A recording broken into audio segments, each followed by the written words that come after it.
Got this book here. So I'm reading a book. It's might be a journal or something. Although I've only written a few pages. Haven't really written that much in it yet. But I'm hoping to fill it out a bit more.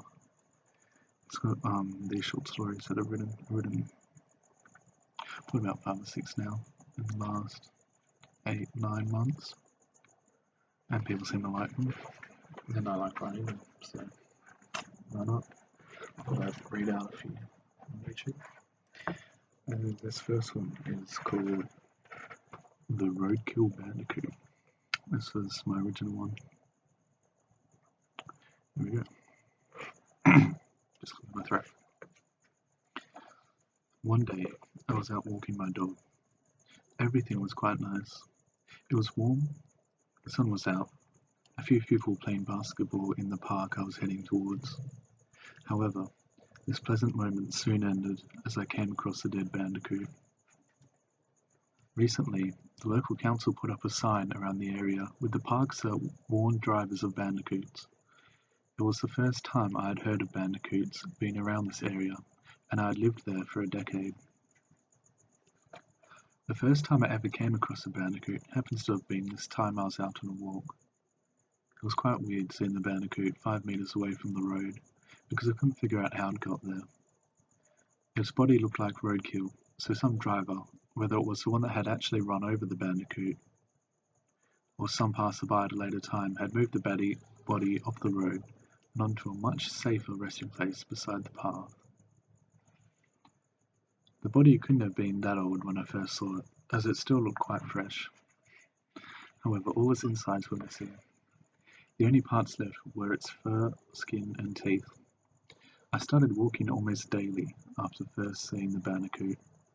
Every time I went past the cadaver, it looked progressively worse and worse. It shriveled up, and the once light brown fur turned black.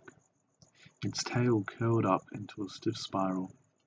I saw small insects initially, but as the corpse was stripped bare, the insects left. One day, a couple of weeks after first seeing the bandicoot's corpse, it wasn't there. I had a brief look around, hastened by my dog's impatient tugging on the lead, but it was nowhere to be seen. Either someone had moved the bandicoot, or it had disintegrated since the last time I had seen it, its organic molecules returning to the air. It was only at this point I realized how much the thought of the bandicoot had consumed my walks, and how much I missed its presence. That's the end of my first story. It's based on a true story. So, yeah. I got a few more in here I might share. They're all about that length, which is pretty short. Usually like less than an A4 page, you know. Yeah, I think my stories tend to be written in prose, and they're quite ambiguous in meaning. So the idea is that you can, make up your own meaning, interpret it differently depending on who you are. And yeah, I hope it makes you think a little bit. Maybe next time you see a dead animal, you might think a little bit extra about it. I don't know. That's enough. I'll see you later.